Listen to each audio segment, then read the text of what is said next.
മനുഷ്യ മനസ്സിന് രണ്ട് തലങ്ങളുണ്ടെന്നാണ് ഡോക്ടർ ജോസഫ് മർഫി പറയുന്നത്. ബോധമനസ്സും ഉപബോധ മനസ്സും. ബോധ മനസ്സിനെ നമ്മൾ കോൺഷ്യസ് മൈൻഡ് എന്നും ഉപബോധ മനസ്സിനെ സബ് കോൺഷ്യസ് മൈൻഡ് എന്നുമാണ് പറയുന്നത്. ഇനി എന്താണ് ഈ കോൺഷ്യസ് മൈൻഡ് അഥവാ ബോധ മനസ്സ്? ഇത് യുക്തിയോടെ ചിന്തിക്കുന്ന ഒരു ഭാഗമാണ്. തീരുമാനങ്ങൾ എടുക്കുന്നതും പുറം ലോകവുമായി ബന്ധപ്പെടുന്നതുമെല്ലാം നമ്മൾ ഈ കോൺഷ്യസ് മൈൻഡിലൂടെയാണ്. ഉപബോധ മനസ്സ് അഥവാ സബ് കോൺഷ്യസ് മൈൻഡ് എന്ന് പറയുന്നത് അത് വികാരങ്ങളുടെയും ഓർമ്മകളുടെയും ഒക്കെ ഒരു കേന്ദ്രമാണ്. അതാരോടും തർക്കിക്കാറില്ല.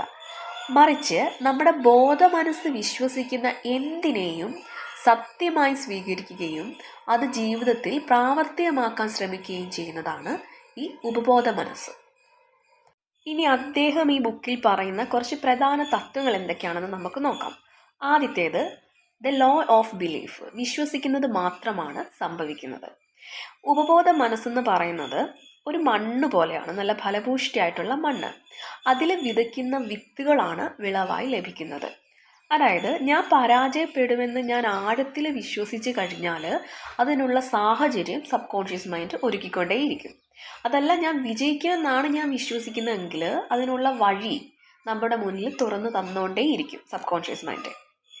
അപ്പം ബിലീഫ് സിസ്റ്റം എന്ന് പറയുന്നത് ഭയങ്കര ഇമ്പോർട്ടൻ്റ് ആണെന്നാണ് ആദ്യത്തെ ഒരു തത്വമായിട്ട് അദ്ദേഹം ഈ ബുക്കിൽ പറയുന്നത്. രണ്ടാമത്തെ കാര്യം ഓട്ടോ സജഷനാണ്.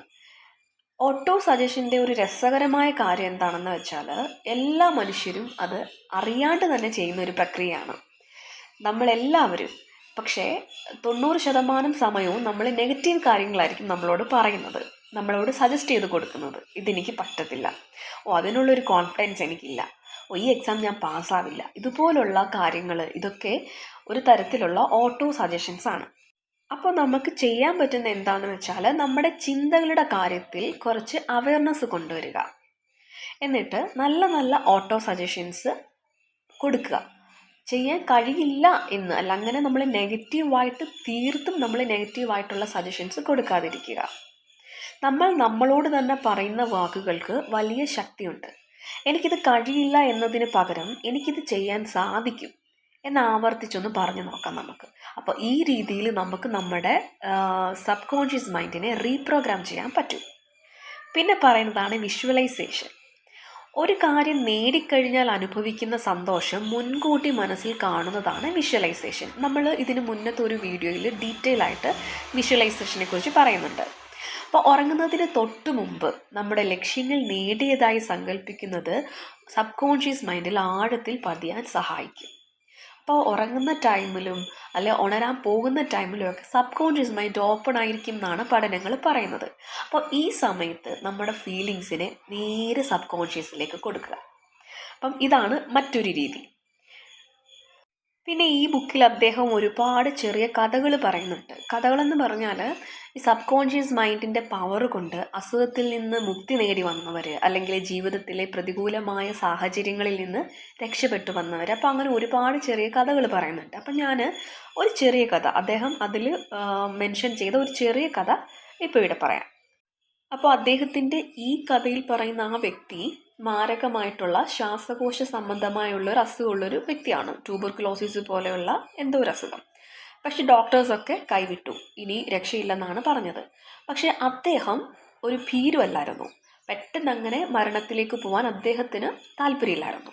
അപ്പം അദ്ദേഹം ആ ഒരു ജീവിതത്തിൻ്റെ ഭാഗമായി ഒരു പ്രാർത്ഥനാശീലം കൊണ്ടുവന്നു. പക്ഷേ ഈ പ്രാർത്ഥനയിൽ അദ്ദേഹം ഒരു ദൈവത്തിനെയും പരാമർശിക്കുന്നില്ല. രാവിലെയും വൈകിട്ടും കിടക്കാൻ പോകുന്ന സമയമൊക്കെ അദ്ദേഹം വളരെ ശാന്തനായിരുന്നു കൊണ്ട് ഇങ്ങനെ ഇപ്പോൾ ഞാൻ ഈ പറയാൻ പോകുന്നത് അദ്ദേഹത്തിനോട് തന്നെ പറഞ്ഞു. എൻ്റെ ശ്വാസകോശത്തിലെ ഓരോ കോശവും നാഡിയും പേശിയും ഇപ്പോൾ ശുദ്ധീകരിക്കപ്പെടുകയും പരിപൂർണ ആരോഗ്യത്തിലേക്ക് തിരിച്ചു വരികയും ചെയ്യുന്നു.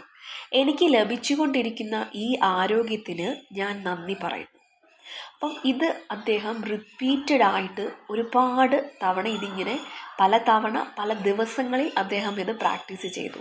അപ്പം വെറുതെ ഇങ്ങനെ പറയുക മാത്രമല്ല ചെയ്തത്, ആ ഒരു ഫീലിങ്സ് അദ്ദേഹം പൂർണ്ണ ആരോഗ്യവാനായി കഴിഞ്ഞാൽ എങ്ങനെ ആയിരിക്കുമെന്നുള്ള ഫീലിങ്സ് മനസ്സിൽ കാണുകയും അത് ദേഹം കൊണ്ട്, ശരീരം കൊണ്ട്, അയാളുടെ 5 സെൻസ് കൊണ്ടും അയാൾ അനുഭവിക്കുകയും ചെയ്തു. അങ്ങനെ കുറേ നാൾക്ക് ശേഷം പിന്നെ ഹോസ്പിറ്റലിൽ പോയി ഒരു പരിശോധന നടത്തിയപ്പോൾ അങ്ങനെ ഒരു അസുഖം അദ്ദേഹത്തിൻ്റെ ശരീരത്തിൽ നിന്ന് അപ്രത്യക്ഷമായി. അപ്പം അദ്ദേഹം നേടിയ ഈ ഒരു നേട്ടം ഉപബോധ മനസ്സിൻ്റെ ശക്തി കൊണ്ടാണ്. പിന്നെ അദ്ദേഹം പറയുന്നത് സമ്പത്തിനെയും സമൃദ്ധിയെയും കുറിച്ചാണ്. സമ്പന്നനാകാൻ ആദ്യം മനസ്സിൽ ധനികനായി ചിന്തിക്കണം. പണത്തോടുള്ള നെഗറ്റീവ് മനോഭാവം, അതായത് കാശ് ഒരുപാട് വന്നു കഴിഞ്ഞാൽ അഹങ്കാരം ഉണ്ടാകും, അല്ലെങ്കിൽ ദുഷ്ടന്മാരായിരിക്കും, അവർ ഒരുപാട് നല്ലതല്ലാത്ത പ്രവർത്തികൾ ചെയ്യും. ഇതുപോലുള്ള നെഗറ്റീവ് ആറ്റിറ്റ്യൂഡ്, പണത്തിനോടുള്ള നെഗറ്റീവ് ആറ്റിറ്റ്യൂഡ് മാറ്റുകയും പകരം സമ്പത്ത് എൻ്റെ ജീവിതത്തിലേക്ക് നന്മ കൊണ്ടുവരുന്നു എന്ന രീതിയിലുള്ള നല്ല അഫിർമേഷൻസ് ശീലിക്കുകയും ചെയ്യുക. ഇങ്ങനെയൊക്കെ ഒരുപാട് കാര്യങ്ങൾ അദ്ദേഹം ഈ ബുക്കിൽ പറയുന്നുണ്ട്. വിഷ്വലൈസേഷൻ ചെയ്യുക, അഫിർമേഷൻ ചെയ്യുക, ഗ്രാറ്റിറ്റ്യൂഡ് പ്രാക്ടീസ് ചെയ്യുക, വിശ്വസിക്കുക, നമ്മളിൽ തന്നെ ഒരു വിശ്വാസം ഉണ്ടാകുക എന്നൊക്കെ പറയുന്നുണ്ട്. പക്ഷേ ഇതൊക്കെ എങ്ങനെ നമ്മുടെ ലൈഫിലേക്ക് നമുക്ക് കൊണ്ടുവരാൻ പറ്റും? ഇപ്പം 30 വയസ്സുള്ള ഒരു വ്യക്തിയാണെങ്കിൽ 30 വർഷമായി കൊണ്ടു നടന്ന ഒരു ശീലത്തിനെ മാറ്റിയിട്ട് ഇങ്ങനെ ഇതുപോലുള്ള പുതിയ ശീലങ്ങളെ കൊണ്ടുവരികയും നമ്മളിൽ തന്നെ വെച്ച് ഉറപ്പിക്കുകയും ചെയ്യും. എങ്ങനെ നമുക്കത് നടത്താൻ പറ്റും? അപ്പം അതിനുള്ള മാർഗങ്ങളായിട്ടാണ് അദ്ദേഹം അഫിർമേഷൻസിനെയും ഗ്രാറ്റിറ്റ്യൂഡിനെയും ഉറങ്ങുന്നതിന് മുൻപുള്ള പ്രാർത്ഥനയും ഒക്കെ പറയുന്നത്. അപ്പം അഫിർമേഷൻ എന്ന് പറയുന്നത് വീണ്ടും വീണ്ടും റിപ്പീറ്റഡ് ആയിട്ട് നമ്മൾ ഒരു കാര്യം എഴുതി പഠിക്കുന്നത് പോലെ തന്നെയാണ് അഫിർമേഷൻസ്. നമ്മൾ വീണ്ടും വീണ്ടും നമ്മുടെ മനസ്സിനോട് ആദ്യം നമ്മളൊരു കാര്യം പറയുമ്പോൾ, ഇപ്പോൾ ഹെൽത്തി അല്ലാത്തൊരു വ്യക്തി ഞാൻ ഹെൽത്തി ആണെന്ന് പറഞ്ഞാൽ തീർച്ചയായിട്ടും ഉള്ളിൽ നിന്നൊരു റെസ്ട്രിക്ഷൻ ഉണ്ടായിരിക്കും. എന്നിരുന്നാലും നമ്മൾ വീണ്ടും വീണ്ടും അതിങ്ങനെ കണ്ടിന്യൂസ് ആയിട്ട് വീണ്ടും വീണ്ടും റിപ്പീറ്റ് ചെയ്യുമ്പോൾ ആ ഒരു റെസ്ട്രിക്ഷൻസ് പതുക്കെ പതുക്കെ കുറഞ്ഞ് നമ്മളുടെ മനസ്സും നമ്മളുടെ സബ് കോൺഷ്യസ് മൈൻഡും അതിനെ അക്സെപ്റ്റ് ചെയ്യാൻ തുടങ്ങും. അപ്പം അഫിർമേഷൻ ഒരു നല്ല രീതിയാണ് നമ്മളുടെ ഇപ്പോഴുള്ള പാറ്റേൺസിനെ, നമ്മുടെ ബ്രെയിനിലുള്ള പാറ്റേൺസിനെ അഴിച്ചു പണിഞ്ഞ് അല്ലെങ്കിൽ ഒന്ന് റീപ്രോഗ്രാം ചെയ്യാനുള്ള ഒരു നല്ല മെത്തേഡാണ് അഫിർമേഷൻ.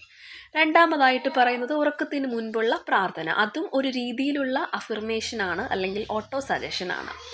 തന്ന കാര്യങ്ങൾക്ക് ഈശ്വരനോട് നന്ദി പറഞ്ഞുകൊണ്ട്, അല്ലെങ്കിൽ നമുക്കുള്ളതിന് നന്ദി പറഞ്ഞുകൊണ്ട് നമുക്കൊരു നല്ല പ്രാർത്ഥന കിടക്കുന്നതിന് മുൻപ് ദൈവത്തിനോട് പറയാം.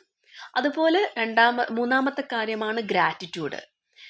എല്ലാത്തിനോടും ഒരു നന്ദിയുള്ള മനോഭാവം. അപ്പോൾ ഗ്രാറ്റിറ്റ്യൂഡ് എന്ന് പറയുന്ന ഒരു ടോപ്പായിട്ടുള്ള ഒരു പോസിറ്റീവ് ഇമോഷനാണ്.